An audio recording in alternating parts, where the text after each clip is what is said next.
জামাতের এক ভাই আমার কাছে লিখিত কিছু প্রশ্ন পাঠিয়েছে। এই প্রশ্নগুলো আগে বলি, আপনারাও উত্তর দিবেন, আমিও উত্তর দিব ইনশাল্লাহ। তিনি এক নম্বরে লিখেছেন, ভাই সত্যি করে বলবেন জুলাই আগস্ট আন্দোলন কাদের নেতৃত্বে হয়েছে। তিনি দ্বিতীয় প্রশ্ন করেছেন, আন্দোলন চলাকালে মির্জা ফখরুল ইসলাম আলমগীর তিনি বলেছেন এই আন্দোলনে বিএনপি সরাসরি যুক্ত নয়, কিন্তু জামাতি ইসলাম এই আন্দোলনকে পূর্ণ সমর্থন দিয়ে সংবাদ সম্মেলন করেছিলেন। আন্দোলন হওয়ার পরে শেখ হাসিনা যখন পালিয়ে যায় তখন রুহুল কবির রিজভী কান্না করে বলেছিলেন যে স্কুল কলেজের মাসুম বাচ্চারা তারা তাদের জীবন দিয়ে রক্ত দিয়ে আমাদেরকে মুক্ত করেছিল, এই কথা কি মিথ্যা? তিনি আরো প্রশ্ন করেছেন যে শেখ হাসিনার পতন এইভাবে না হলে বিএনপি কি ক্ষমতায় আসতে পারত? তারেক রহমান নিজে গণভোটে হাঁ চেয়েছিল, কিন্তু এখন তারা গণভোটের রায় মানছে না, গণভোটের রায় বাস্তবায়ন করছে না, কেন? তারপর তিনি প্রশ্ন করেছেন, নির্বাচনে ইঞ্জিনিয়ারিং হয়েছে, এইটা কি আপনি বিশ্বাস করেন? সর্বশেষ তিনি প্রশ্ন করেছেন, বিএনপি নেতারা আগে সংবিধান ছুঁড়ে ফেলার কথা বললেও এখন তারা সংবিধানের বাইরে যেতে চাচ্ছে না, তারা এক মুখে দুই কথা কেন বলছে? ভাই দয়া করে আপনার কাছ থেকে নিরপেক্ষ উত্তর চাই ইনশাল্লাহ। ভাই একদম নিরপেক্ষ উত্তর দিব। আপনি যদি যুক্তিতর্ক বোঝেন তাহলে এই প্রশ্নগুলো আপনি না, জামাত এনসিপির কোনো নেতারা আর কোনোদিন করবে বলে আমার মনে হয় না। আমি একদম নিরপেক্ষ উত্তর দিব। আপনি অবাক হয়ে যাবেন যে আমি নিরপেক্ষভাবে কিভাবে বলতেছি। আমি এক নম্বর প্রশ্ন থেকে শুরু করি। জুলাই আগস্ট আন্দোলন কাদের নেতৃত্বে হয়েছিল? একদম নির্দ্বিধায় নির্ভেজাল ভাবে ছাত্রদের নেতৃত্বে হয়েছিল। তবে এখানে একটা প্রশ্ন আছে, ছাত্ররা আন্দোলনের ডাক দিল আর সাধারণ জনগণ চট কইরা তাদের পাশে এসে দাঁড়ালো কেন? ছাত্রদের প্রতি মায়া ভালোবাসা দয়া দেখে? না, যারা এই আন্দোলনে অংশগ্রহণ করছে তারা আওয়ামী লীগের নির্যাতনে নির্যাতিত। এই 16-17 বছর ধরে আওয়ামী লীগ যে নির্যাতন চালাইছে, এই নির্যাতনের শিকার যারা তারাই রাজপথে আসছে, হাসিনার বিরুদ্ধে আন্দোলন করছে, হাসিনার পতন ঘটাইছে, ছাত্ররা নেতৃত্ব দিছে। এই যে 16-17 বছর বিএনপি জামাতের যে সকল নেতাকর্মীরা ছিল, তখন তো এনসিপি ছিল না, তখন তো এনসিপি সাধারণ ছাত্র ছিল। এই জামাত বিএনপির নেতাকর্মীরা যে নির্যাতিত হয়েছিল, তারা রাজপথে নামছে, তাদের পরিবারের লোকজন নামছে, তাদের আত্মীয় স্বজন নামছে, বিধায়ী ছাত্ররা এই আন্দোলন তীব্রভাবে গড়ে তুলতে পারছে এবং আন্দোলনের সফলতা আনতে পারছে। ছাত্ররা যদিও কোথাও বলে না যে আন্দোলনের ক্রেডিট পুরোটাই তাদের, তারা নেতৃত্ব দিছে এবং সেই নেতৃত্বে বিএনপি জামাতের নেতারা সুযোগ পাইছে, এই আন্দোলনে অংশগ্রহণ করছে এবং এই আন্দোলন সফল হয়েছে। আশা করি বুঝাতে পেরেছি। দ্বিতীয় প্রশ্ন হচ্ছে, আন্দোলন চলাকালে বিএনপির মহাসচিব মির্জা ফখরুল ইসলাম আলমগীর তিনি বলেছিলেন যে এই আন্দোলনে বিএনপি সরাসরি যুক্ত নয়। এটা সত্য কথা, তিনি বলেছিলেন। তিনি এই কথা কেন বলেছিলেন? ভাই জামাতের কি কোনো কিছুর হারানোর ছিল? জামাতের শীর্ষ নেতা যারা ছিলেন তাদেরকে ফাঁসি দিছে, জামাতের নিবন্ধন বাতিল করছে, জামাতের আন্দোলন ছাড়া আর কোনো উপায় ছিল না। বিএনপিরও আন্দোলন ছাড়া উপায় ছিল না, সেটাও বলতেছি। জামাতের কিন্তু আন্দোলন ছাড়া কোনো উপায় ছিল না। যদি এই আন্দোলনে আওয়ামী লীগের পতন না ঘটতো তাহলে জামাত কি তাদের নিবন্ধন ফিরে পেত? ফিরে পেত না, রাজনীতি করার সুযোগই পেত না। এই আন্দোলনে সবচেয়ে বেশি যারা লাভবান হয়েছে সেটা হচ্ছে জামাত। তারা রাজনীতি করার সুযোগ পাইছে, তাছাড়া রাজনীতি করার সুযোগও পেত না। তাদের বিরুদ্ধে যে মামলাগুলো আসলে সেগুলো উঠতেও না। কিন্তু বিএনপি যদি ওই সময় ডিরেক্ট বলতো যে আমরা এই আন্দোলনের সাথে সরাসরি যুক্ত, তখন পুরা চাপ বিএনপির উপরে পড়তো। বিএনপির এই যে নেতাকর্মীর উপরে লক্ষ লক্ষ মামলা, বিএনপির নেতারা ধান খেতে পাট খেতে ঘুমাই, বিএনপির শীর্ষ নেতাদেরকে জেলে ভরা শুরু করছে, দেশনেত্রী বেগম খালেদা জিয়াকে জেলখানায় রাখছে। এই সময় যদি বলতো বিএনপি যে আমরা এটা সরাসরি যুক্ত, তখন বিএনপির উপরে কি চাপটা হতো? এটা রাজনৈতিক কৌশল। বিএনপির অনেক নেতারা বিভিন্ন জায়গায় আন্দোলন করছে, বিএনপির পদধারী নেতারা মারা গেছে। তার মানে কি বিএনপি যুক্ত ছিল না? প্রত্যক্ষ এবং পরোক্ষ যদি আপনারা বোঝেন তাহলে এই প্রশ্ন আপনি করতেন না। কারণ বিএনপি সরাসরি যুক্ত নয়, মানে প্রত্যক্ষভাবে যুক্ত নয়, পরোক্ষভাবে যুক্ত। বিএনপির সকল নেতাকর্মীরা এই আন্দোলনে যুক্ত ছিল। আশা করি বুঝাতে পেরেছি যে কেন মির্জা ফখরুল ইসলাম আলমগীর এই কথা বলেছিল। তারপর আপনি প্রশ্ন করছেন, রুহুল কবির রিজভী কান্না করে বলেছিল মাসুম বাচ্চারা, স্কুল কলেজের মাসুম বাচ্চারা তারা তাদের রক্ত দিয়ে জীবন দিয়ে তাদেরকে মুক্ত করেছে। হ্যাঁ, 100% সঠিক। তবে স্কুল কলেজের যে মাসুম বাচ্চারা ছিল যারা আন্দোলন করছিল তারা কারা ভাই? তারা কি শুধু জামাতের লোক ছিল?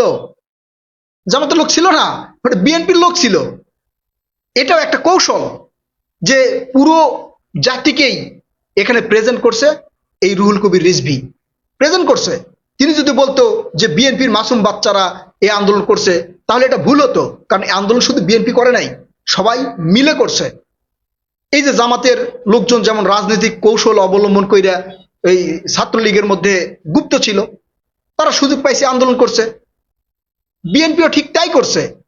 বিএনপির ওই উপর থেকে নির্দেশ না পাইলেও তাদের উপরে যে অত্যাচার আছে সে অত্যাচারের প্রতিশোধ দিছে বিএনপির নেতাকর্মীরা। আশা করি বুঝাতে পারছি। এরপরে আপনি বলছেন যে হাসিনার পতন এইভাবে না হলে বিএনপি কি ক্ষমতায় আসতে পারতো? ভাই, আপনার এই প্রশ্নের সাথে আমি আরো কিছু যুক্ত করতেছি। হাসিনার পতন না হলে তারেক রহমান লন্ডন থেকে বাংলাদেশে আসতে পারতো না, সালাউদ্দিন আহমেদ ভারত থেকে বাংলাদেশে আসতে পারতো না, বিএনপির নেতাকর্মীদের উপরে লক্ষ লক্ষ যে মামলা হয়েছে সেই মামলা উঠতো না, বাংলাদেশের নির্বাচন হতো না, গণতন্ত্র ফিরে আসতো না। আপনার প্রশ্নের সাথে এটা আমি যুক্ত করলাম, হতো না। আপনি এখানে বুঝাতে চাইছেন তাহলে তো বিএনপি ক্ষমতায় আসতে পারতো না। ভাই, বিএনপি ক্ষমতায় আসতে পারতো না এইটা ভুল। এক সময় না এক সময় বিএনপি এই ছোট আন্দোলন থেকে বড় আন্দোলন গড়ে তুলতো।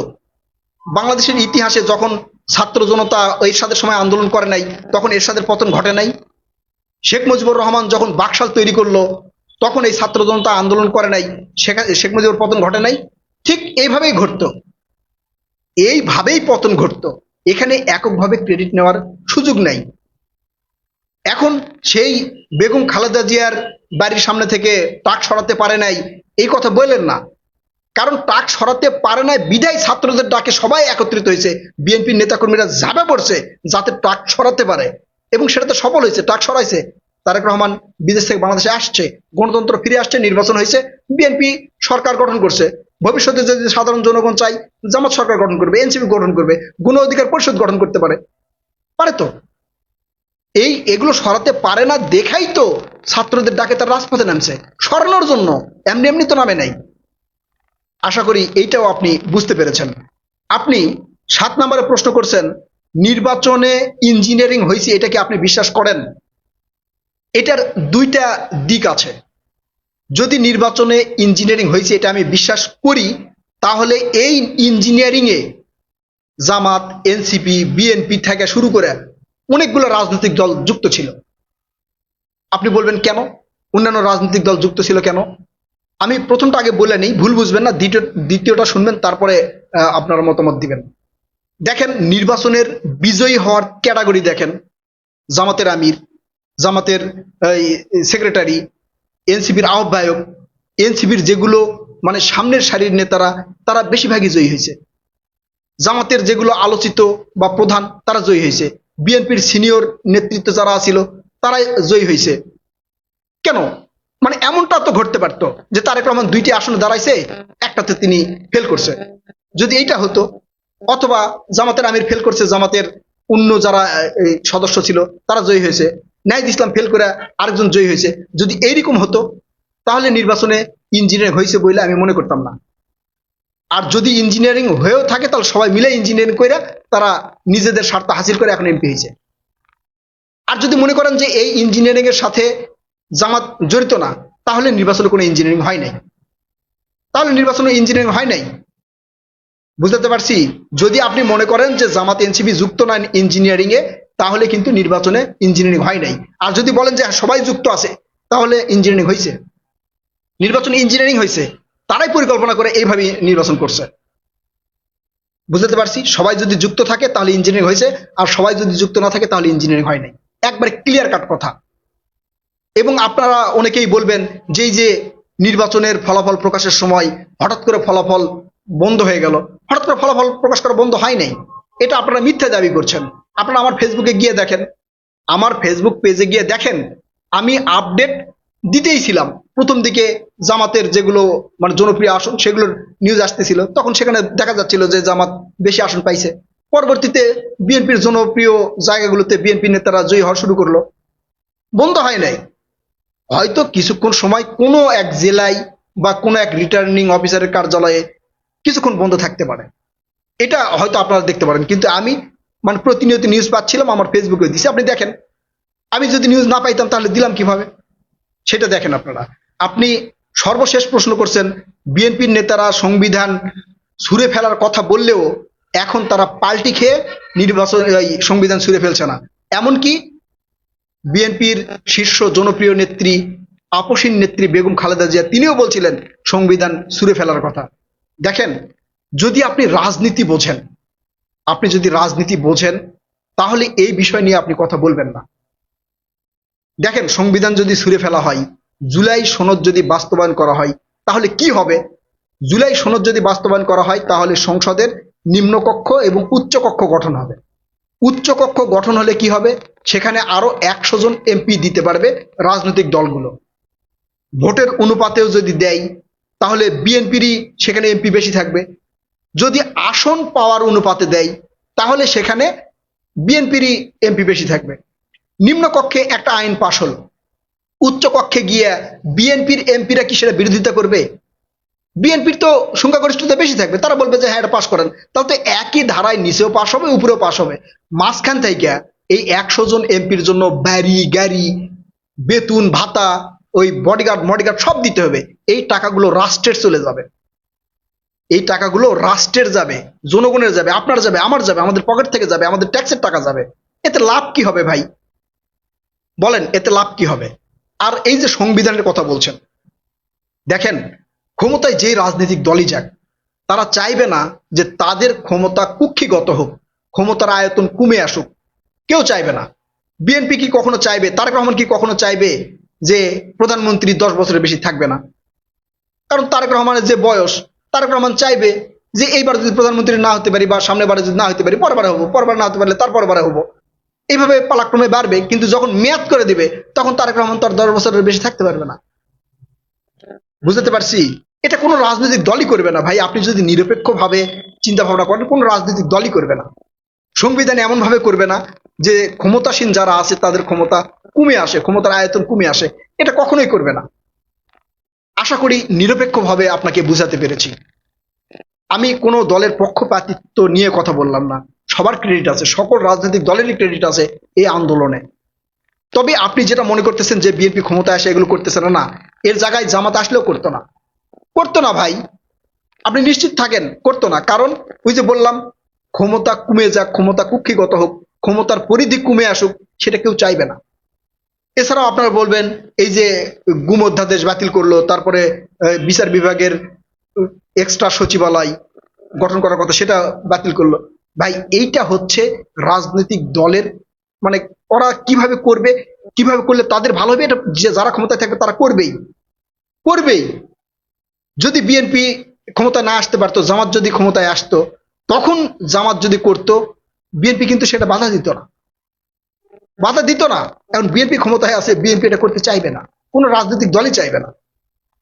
আশা করি আপনি প্রত্যেকটা প্রশ্নের নিরপেক্ষ উত্তর পেয়েছেন।